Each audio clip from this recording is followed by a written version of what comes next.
Hoje eu quero fechar esta série que fiz de encontros com Jesus.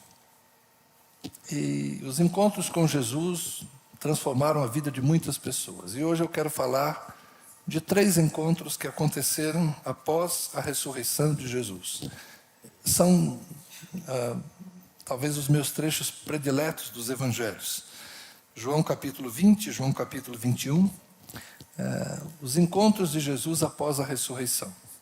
A ressurreição é o fato mais importante para a cristandade. Se Jesus só tivesse morrido, a nossa fé seria inútil. Mas Jesus morrer na cruz, ao lado dele morreram outros 2, certo? E qual o resultado da morte daqueles 2 que estavam ao lado dele? Nenhum. Não é verdade?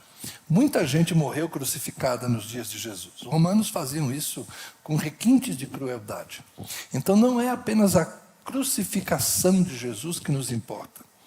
O diferencial está na ressurreição de Jesus. O Cristo que foi crucificado também é o Cristo ressuscitado, assunto ao céu e glorificado.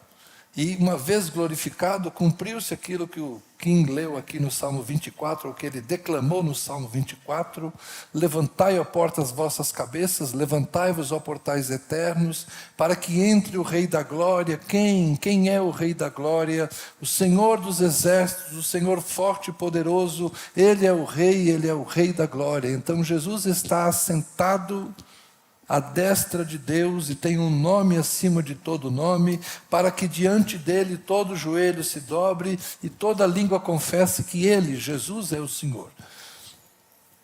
Então é o glorificado, é o ressuscitado a quem nós servimos e adoramos. E esses encontros com o Jesus ressuscitado, para mim, são preciosos. São preciosos. Não é talvez tão fácil de falar como o encontro com Bartimeu, que foi curado, ou com Zaqueu, que Jesus vai dizer hoje, chegou salvação nessa casa, mas são momentos de um sentimento. E talvez isso possa nos tocar, talvez isso possa também nos dizer respeito.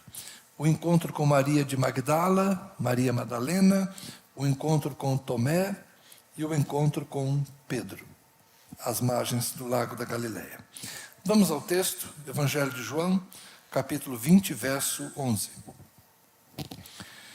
Maria, no entanto, permanecia junto à entrada do túmulo, chorando. Enquanto chorava, abaixou-se e olhou para dentro do túmulo.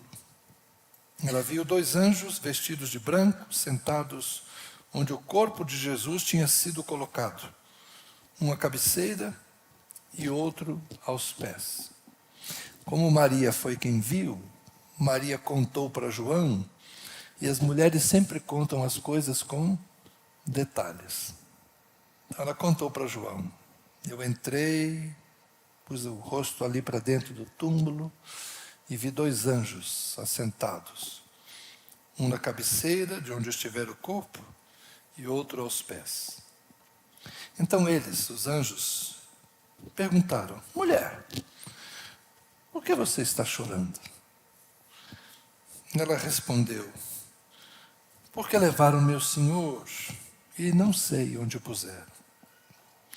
Depois de dizer isso, ela se virou para trás e viu Jesus em pé,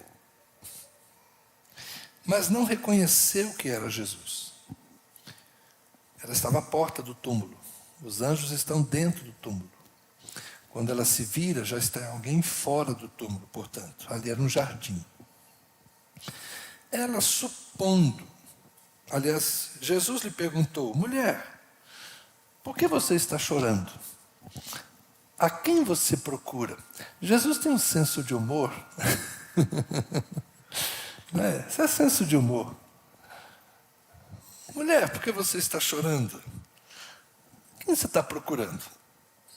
Ela, supondo que fosse o jardineiro, acho que os olhos estavam cheios de lágrimas. Ela não estava enxergando direito, os olhos embaçados. Ela respondeu: se o Senhor o tirou daqui, diga-me onde o colocou, e eu o levarei. Aí Jesus disse: Maria. Vocês sabem que eu gosto desse texto, né? Quando Jesus simplesmente fala o nome dela, Maria. Ela, voltando-se, lhe disse em hebraico, Rabuni. Ela, ao ouvir o seu nome, reconheceu que era Jesus. Já pensou? O dia que a gente chega lá e Jesus olhar para mim e falar, e aí, Zé? Vai ser legal demais. Eu vou falar, Jesus. Bom demais. Alguns vão falar Yeshua, gostam do hebraico. Jesus continuou. Não me detenha, porque eu ainda não subi para o meu Pai, mas vá até os meus irmãos e diga a eles, subo para o meu Pai e o Pai de vocês, para o meu Deus e o Deus de vocês. Então Maria Madalena foi e anunciou aos discípulos, eu vi o Senhor. E contava que Jesus lhe tinha dito estas coisas. Então o primeiro encontro, após a ressurreição, é com uma mulher. Maria Madalena. Os evangelhos contam de diferentes formas essa situação. Fala das outras Marias, de outra Maria que estava junto, umas voltam, mas Maria Madalena fica. As mulheres vão para o túmulo para ungir o corpo de Jesus. Ele foi sepultado às pressas na sexta-feira, então ele não tinha sido feito toda a preparação para o túmulo. Elas vão então completar o serviço de preparação, de honras. Mas quando elas chegam lá, o túmulo está aberto, os anjos estão lá, os soldados já estão indo embora, atrapalhados com aquela situação, e as outras mulheres vão, Maria fica. Então a primeira pessoa a ver Jesus ressuscitado é Maria Madalena. Uma mulher de quem a gente não sabe muito. Os evangelhos falam apenas que dela foram expulsos 7 demônios. Ela, portanto, teria vivido um período da sua vida sob uma opressão maligna. Mas Jesus a libertou daquilo e ela se tornou uma discípula bastante presente. A tradição não canônica vai falar que Maria era muito importante no convívio do colégio apostólico. Então, Maria Madalena se torna uma mulher reconhecida pelo seu amor por Jesus, a ponto de alguns escreverem ou romancearem até mesmo um relacionamento afetivo entre eles. Isso naturalmente não é canônico, isso não é reconhecido nem pela tradição da igreja, muito menos pelo texto bíblico. Nós preferimos manter o Senhor Jesus na sua condição de enviado para uma missão em total postura celibatária. Jesus sem nenhum envolvimento afetivo no sentido de relacionamento conjugal, porque Jesus veio para uma missão específica, sabendo inclusive que ele voltaria para o Pai. Eu diria que essa frase de Jesus para Maria, não me detenhas, não me segure, porque eu ainda não subi para o Pai, isso identifica mais ou menos como é que Jesus se relacionaria com alguém. Jesus não daria esperanças de um relacionamento afetivo, sabendo ele que veio para cumprir uma missão, morrer uma morte bastante dolorida e dolorosa, não é? E depois voltar para o Pai. É lógico que Jesus não tinha a menor intenção de fazer outra coisa senão aquilo que fez. Ser o Messias, ser aquele que operaria sinais, como cantamos aqui, milagres, curas, poder. Jesus fez tudo isso. Então a vida de Jesus foi focada em dar testemunho do Evangelho, em anunciar o reino de Deus e em ajudar as pessoas naquele breve período do seu ministério terreno a terem uma vida que refletisse a bondade, a misericórdia e manifestasse a justiça de Deus na terra. Então, essas ideias de Jesus e Maria Madalena não passam de especulações. Mas a gente deve admitir que, assim como nós amamos a quem não vimos, eu imagino que aquelas pessoas que conviveram com Jesus nutriram um tipo de sentimento que é verdadeiro amor. Amor não é apenas amor conjugal. Eu amo a minha esposa. Amo Tânia como minha esposa. Mas eu amo outras pessoas. Amei minha mãe como minha mãe. Eu já amei outras mulheres. Amo minha filha. Amo agora minhas 2 netas. Eu amo muitas mulheres. Né? Mas um é o amor que eu tenho pela minha esposa, o amor conjugal. Outro é o amor que eu tenho pelas minhas netas, pela minha filha, pelas minhas noras. Ora, é natural que eu ame minhas noras como filhas, não é verdade? Amo as ovelhas do Senhor com quem comungo a fé, mas num amor respeitoso que nutrimos. Não é? Enfim, o amor tem muitas facetas. Maria Madalena amava Jesus. E ver Jesus morrer, como Simeão disse à mãe de Jesus quando ela o levou ao templo, Simeão disse assim: quanto a você, mulher, uma espada transpassará o seu coração. Eu creio que esta palavra de Simeão, quando Jesus tinha apenas 40 dias, se cumpriu no dia em que Maria de Nazaré, Maria, mãe de Jesus, estava ao pé da cruz, vendo seu filho crucificado. Ali uma espada estava transpassando o seu coração. Mas não só ela. As discípulas de Jesus estavam ao pé da cruz. Imaginem o que foi a dor daquelas mulheres. Verem aquele em quem eles depositavam a sua esperança. Ele é o Messias, ele é o grande profeta, ele é o que está trazendo o reino de Deus. Verem Jesus crucificado, flagelado, ferido daquela forma, humilhado daquela forma. Eu não quero aqui deprimir ninguém, mas eu gostaria que vocês pensassem no que aconteceu no coração daquelas mulheres. E que sábado foi aquele? Porque o corpo de Jesus foi envolto em lençóis, com algumas especiarias, e apressadamente colocado num túmulo que já estava escavado ali, ao pé do morro onde ele fora crucificado. E elas gostariam de ter honrado a Jesus com o cuidado próprio que se fazia naqueles dias. É possível que o corpo de Jesus tenha sido envolto em lençóis ainda ensanguentado. Não houve tempo de lavar o corpo. Mas é porque ele não precisaria. Elas foram para isso no domingo pela manhã. Mas elas foram surpreendidas com o túmulo vazio, com a pedra rolada e os anjos assentados ali dizendo: o que vocês vieram fazer? O que vocês estão procurando? Por que procuram entre os mortos aquele que está vivo? Glória a Deus.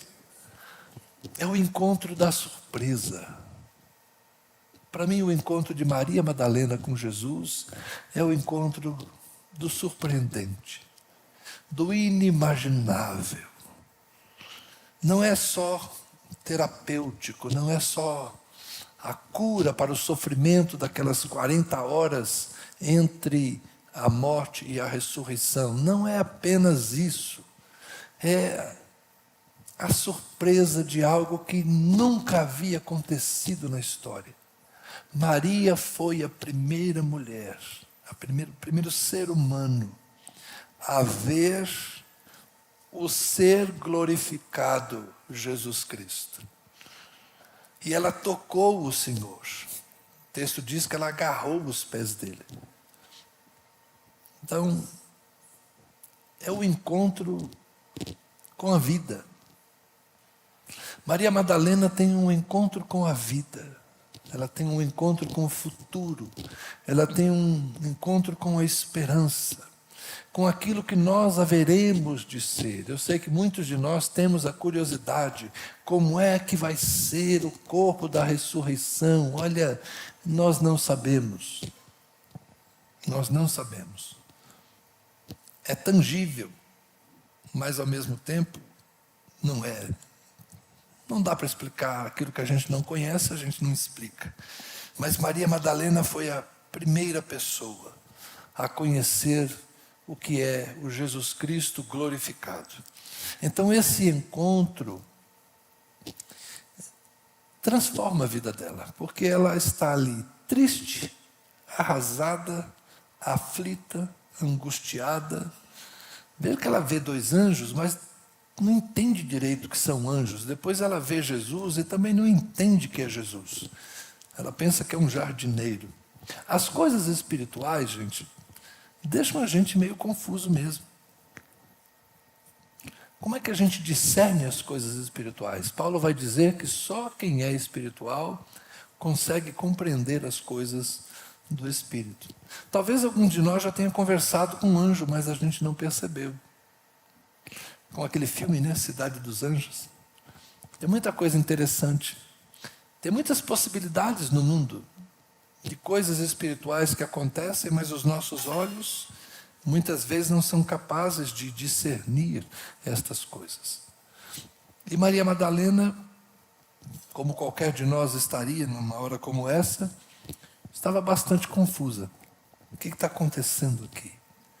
Levaram o corpo do Senhor, mas quando ela vê o Senhor, quando ela reconhece o Senhor, ela vai cheia de alegria para os discípulos, dizendo: eu vi o Senhor, Ele está vivo, Ele ressuscitou. Quantos de nós talvez hoje não precisemos de um encontro como esse? Talvez em alguns de nós a esperança esteja, não vou dizer morta, né? Porque ela é a última que morre, mas esteja adormecida. Talvez em alguns de nós esta percepção do espiritual esteja muito distante. Talvez alguns de nós hoje estejam muito perto da falta de fé, muito perto da descrença, muito perto do desânimo, muito perto daqueles que dizem assim: será que tem mesmo vida depois da morte? Se é o seu caso, pense. Olha aqui. Maria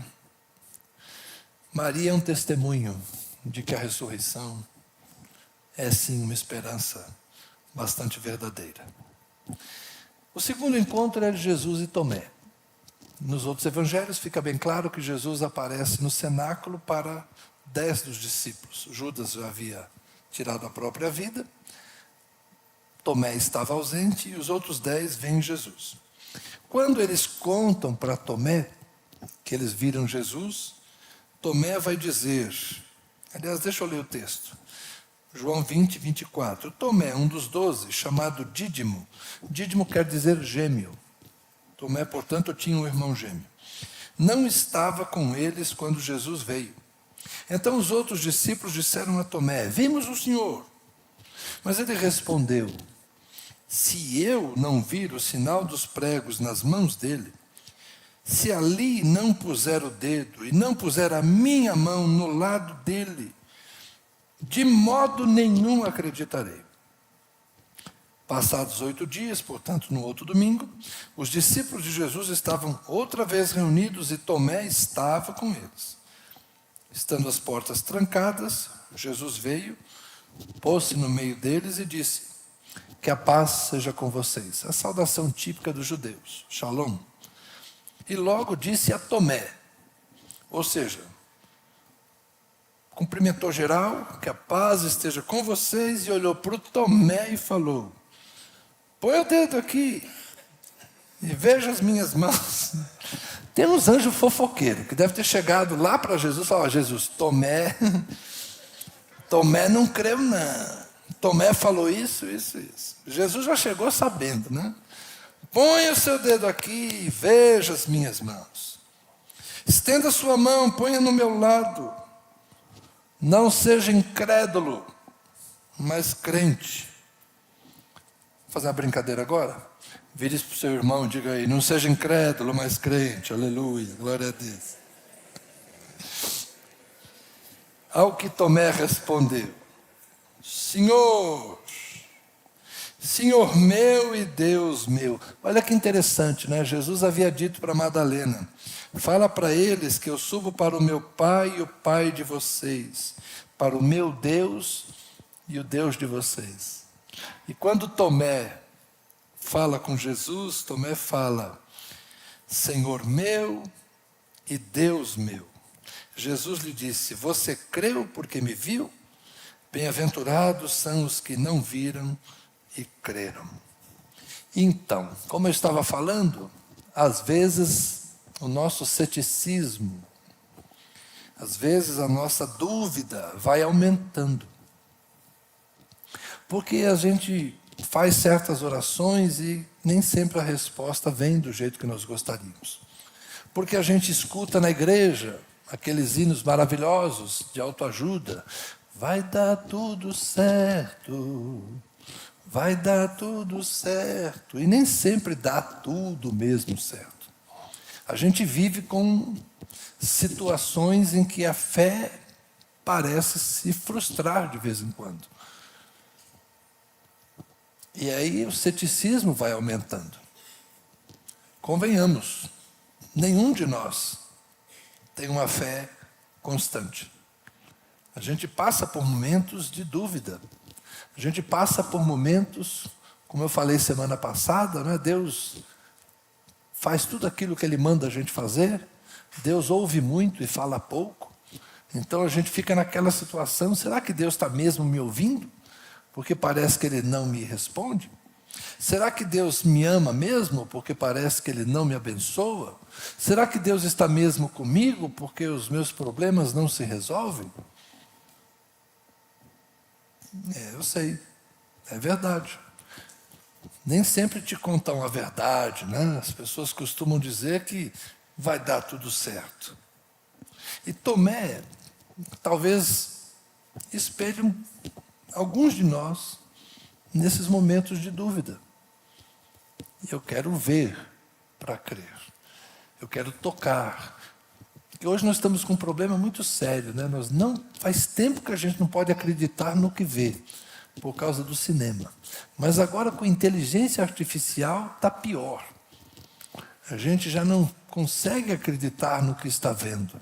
A gente quer tocar. Mas os caras estão fazendo coisas tão interessantes que você já não acredita nem naquilo que você toca. A gente não acredita naquilo que a gente come. Você pensa que está comendo carne, mas você está comendo soja. Não é não? Tem uns negócios assim, você pensa que está bebendo leite. Sabe lá o que é aquele negócio que a gente está bebendo. Não é não? A gente não confia nas coisas. Você vê um objeto que parece de madeira, quando você bate lá, é plástico ou é pedra. A gente não consegue acreditar naquilo que vê, a gente precisa tocar, e às vezes não consegue acreditar no que toca. Eu lembro do tempo que a gente não sabia se era couro ou se era plástico. A gente tinha que pôr fogo e ver o cheiro que saía. É sério. Nós estamos numa época muito estranha, não é? Em que a realidade é falseada o tempo todo. E a gente começa a duvidar de tudo. E vamos nos tornando céticos. O ceticismo faz parte do nosso desenvolvimento. Porque quando a gente é criança, a gente é muito crédulo. A gente acredita em tudo que nos dizem. Depois a gente começa a perceber que estavam me enganando. Não é bem isso, não. Brigadeiro é gostoso. Coca-Cola é gostosa, né? A mamãe não dava Coca-Cola, falava, é mal. Esses dias eu brinquei com a minha nora, né? Eu falei que a minha neta, ela não tem mãe, ela tem madrasta. Porque ela não dá nada gostoso para aquela menina comer, tadinha. Comecei a chamar minha neta de Branca de Neve. Por quê? Porque sua mãe é uma madrasta, não dá doce, não dá sal, não dá nada para essa menina, tadinha. Mas daqui a pouco ela vai descobrir as coisas gostosas da vida, né? Faz parte do processo. Aí a criança vai percebendo, estavam me enganando. Aí a gente vai ficando jovem. E é natural na juventude. Os jovens vão para a faculdade. Aí eles vão aprender na faculdade o quê? Ciência não é fechado não, cara. A ciência não se faz com certezas. A ciência se faz com perguntas. Então nada está fechado. Tudo pode ser questionado. Então nós trabalhamos agora com uma juventude que, por causa do pensamento moderno, por causa do pensamento científico, trabalha muito mais com a dúvida do que com a certeza. Tanto que nós estamos agora na era da pós-verdade. A minha verdade, a sua verdade, mas também a gente sabe que não é nem a minha nem a sua. É alguma outra coisa que ninguém pode dizer exatamente o que é. Então nós vivemos hoje uma época de muito ceticismo, de muita desconfiança. Religiosos que estão na minha posição. No passado não se questionava um religioso. O religioso falava, pastor falou, pastor está certo. Padre falou, padre está certo. Hoje não é mais assim. Hoje é assim, o pastor da minha igreja falou isso. Mas o pastor lá da outra falou isso aqui. E tem um padre lá da outra que ensinou isso aqui. E tem um ateu que está falando isso aqui. São muitas vozes. São muitas vozes. Então nós estamos vivendo uma época de aumento da desconfiança, do ceticismo. Mas aí Jesus aparece para Tomé. Se você tem dúvidas sobre Jesus, a gente pode conversar sobre Bíblia, a gente pode conversar sobre religião, mas nós vamos ficar sempre no campo do diálogo, das palavras. E talvez você esteja na mesma situação de Tomé. Como dizia Chico Anísio num dos seus personagens, palavras são palavras, nada mais do que palavras. Talvez você esteja igual Tomé dizendo assim, ó, o que vocês estão falando não me convence. Os olhos de vocês não são os meus olhos. Eu quero ver, eu quero tocar. Peça a Jesus uma experiência sua, pessoal. Eu não creio que Jesus vai fazer como naquele dia, né? Falar para Tomé, toca aqui. Não vai chegar a esse ponto. Mas Jesus pode se revelar a você. Então, se você está na fase cética, na fase da desconfiança, ouse orar e dizer para Jesus com sinceridade, Jesus, eu estou na fase Tomé. Eu estou querendo provas. E Jesus vai te ouvir. Assim como ele ouviu a incredulidade de Tomé, e uma semana depois já foi direto nele. Está aqui. Então, ele pode responder à tua incredulidade, melhor do que eu. E por fim, o encontro de Pedro. Confesso que eu estou quase parando aqui. Vocês me aguentam um pouquinho mais? Posso passar do horário hoje? Então, João 21, capítulo 15. O encontro de Pedro com Jesus. Depois de terem comido, Jesus apareceu no lago da Galileia. Depois de terem comido, Jesus perguntou a Simão Pedro, Simão, filho de João, você me ama mais do que estes outros me amam? E ele respondeu, sim, o Senhor sabe que eu o amo. E Jesus lhe disse, apacente os meus cordeiros. Jesus perguntou pela segunda vez, Simão, filho de João, você me ama? E ele respondeu, sim, o Senhor sabe que eu o amo. Jesus lhe disse, pastorei as minhas ovelhas. Pela terceira vez, Jesus lhe perguntou, Simão, filho de João, você me ama? Pedro ficou triste por Jesus ter perguntado pela terceira vez, você me ama? E respondeu, o Senhor sabe todas as coisas, sabe que eu o amo. E Jesus lhe disse, apacente as minhas ovelhas. Em verdade, lhe digo que quando você era mais moço, você se cingia, se vestia e andava por onde queria. Mas quando você for velho, estenderá as mãos e outro o cingirá e o levará para onde você não quer ir. Jesus falar Simão, filho de João, há poucos dias eu percebi que é a mesma forma como Jesus o trata no início do Evangelho, quando eles têm o seu primeiro encontro. André, o irmão de Simão, foi o primeiro a conhecer Jesus. E André apresenta Jesus a Simão. E quando eles se encontram, Jesus fala: você é Simão, filho de Jonas, ou Simão Bar Jonas, Simão, filho de João, mas eu vou te chamar de Cefas. Então, chamar Pedro de Simão, filho de João, nesse diálogo, é como se Jesus estivesse voltando ao primeiro encontro. Porque depois desse primeiro encontro, Jesus mudou o nome dele para Cefas, que nós aportuguesamos para Pedro. Então, nós conhecemos Simão Pedro, ok? Ao longo do ministério de Jesus, Jesus o chamava de Cefas, Cefas, Cefas. Mas aqui, Jesus vai voltar ao nome original. Como se ele estivesse dizendo: vamos começar de novo. Vamos recomeçar a nossa relação. Porque quem está familiarizado aqui com o texto bíblico sabe que, durante o julgamento de Jesus, Pedro negou a Jesus 3 vezes. E esse negócio ficou mal resolvido.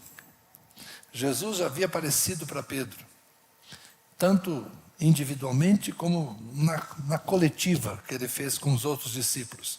Quando Tomé tocou em Jesus, Pedro estava lá. Quando Jesus apareceu e Tomé não estava, Pedro estava lá. Eles tiveram alguns momentos juntos, após a ressurreição. Mas aqui foi um acerto. Foi uma correção de rumo. Como eu já expliquei a vocês, trabalhando esse texto, foi vamos começar de novo. Você me negou 3 vezes, agora você vai declarar seu amor 3 vezes.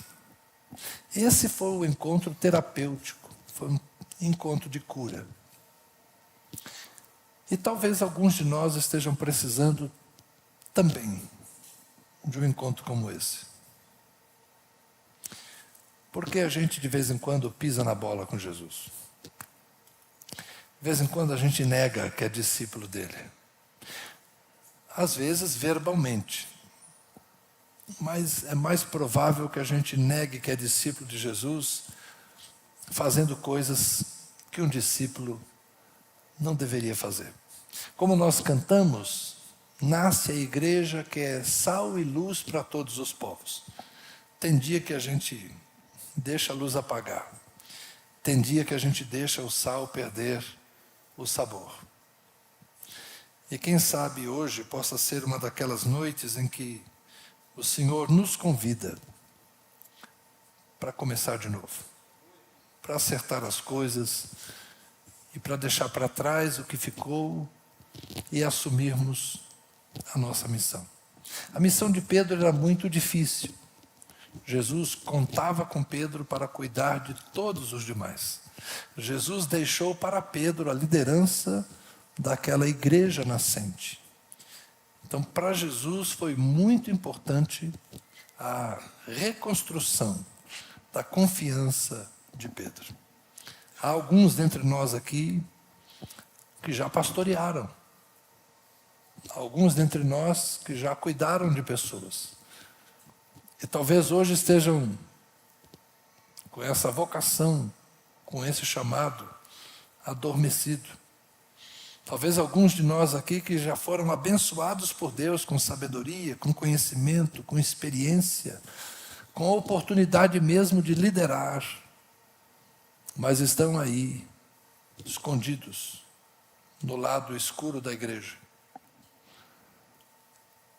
não querendo mais mexer com isso, não querendo mais cuidar de pessoas, não querendo mais ajudar os outros com seus problemas. Talvez alguns estejam desanimados da vocação a que foram chamados. Quem sabe hoje, Jesus está dizendo para você: você me ama? Vamos recomeçar? Vamos retomar? Vamos trabalhar de novo? Vamos sair da prostração, da frustração e vamos nos colocar de pé e seguir adiante. Eu queria convidar vocês que dentre os muitos que estão aqui, tem um chamado, tem uma vocação, tem condição de fazer mais. Ouçam o convite do Senhor. Vamos recomeçar. A gente não é tão velho para que não possa ajudar os mais novos. A gente não é tão novo para que não possa energizar os mais velhos. Vamos ser uma igreja mais operosa, mais comprometida, mais envolvida, mais envolvente, que serve mais, que se compromete mais. Amém? Esse é aquele tipo de culto que eu deveria chamar para frente, aqueles que querem fazer alguma coisa.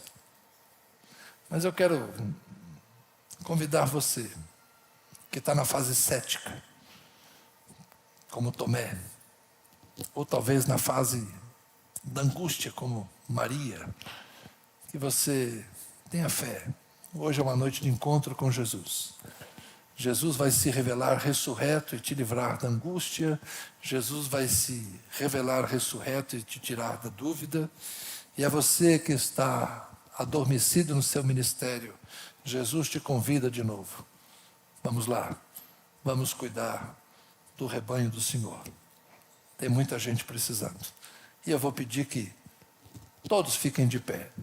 Uns vão ficar respondendo a esse apelo. Outros vão ficar por educação.